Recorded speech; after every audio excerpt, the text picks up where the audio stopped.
Stephanie, thank you so much for joining me today on Field Notes. It's really good to see you. Likewise, Robert. Thanks for having me. Awesome. EPE is deep in power generation. You guys are an amazing provider. You're all over the place. You're technically, white papers and all of that. Like, what you guys are deep in the weeds here. What trends are you seeing for power generation in 2026 coming out of the headwinds from 2025? Yeah, very good. So, thinking a little bit more about 2025, we have seen a more project withdrawals driven by interconnection reforms such as FERC Order 2023A, where automatic withdrawal penalties and larger interest deposits have caused developers to be more selective with their portfolio.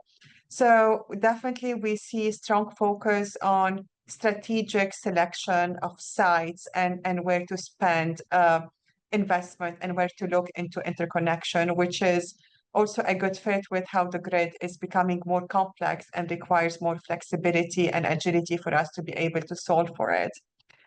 We also are seeing developers looking more beyond the traditional to our standard for storage projects, which is cool to see and it's exciting.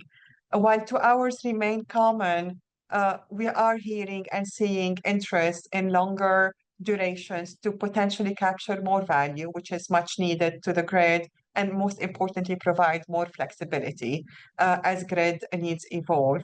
So as we look into the renewables in general, and we see that we have a paradox of us navigating the headwinds of 2025 and the impact that it caused renewables from the standpoint of tax or other capabilities or abilities for renewables.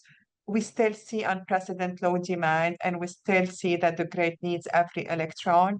And we do believe that renewables, as well as other technologies, will happen and take place in order to be able to serve the unprecedented low demand and the aging infrastructure that we need to also solve for.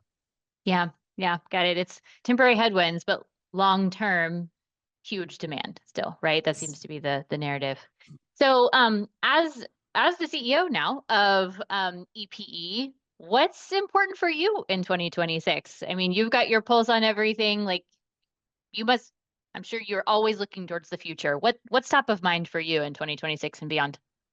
Yes, that's a good question, Robin. Actually, EPE's vision is to be the holistic solution provider to ensure that we are preparing and we're ready for a successful energy transition. And the four main elements for that is to think through reliability, resiliency, affordability, and flexibility of the grid. So if I want to look into what matters to EPE, it's always the grid and all of these components coming together to ensure that we keep it reliable, resilient, and affordable. Um, Always through the lens of the grid, we want to understand the impact of other systems. So think more through integrated energy systems and what does the grid really need in terms of holistic solutions to continue to operate properly and be prepared and ready for multiple generations. So we're looking a little bit more into the impact that other energy systems could have on the grid and how we can solve for it holistically, in addition to continuously providing the solutions for utilities, for renewables, generation developers, data centers, and large loads. So we continue to drive forward with a lot of excitement for the future.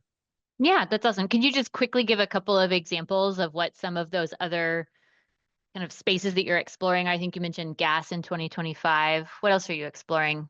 Yes, like telecommunication, water, information infrastructure, how all of these components will play a role into uh, big decisions that we have to make in terms of investment. And I think this is still, we're exploring it, we're learning more about the impact that it will have on the grid and how our solutions may be tied to it in a relevant way to make the grid better.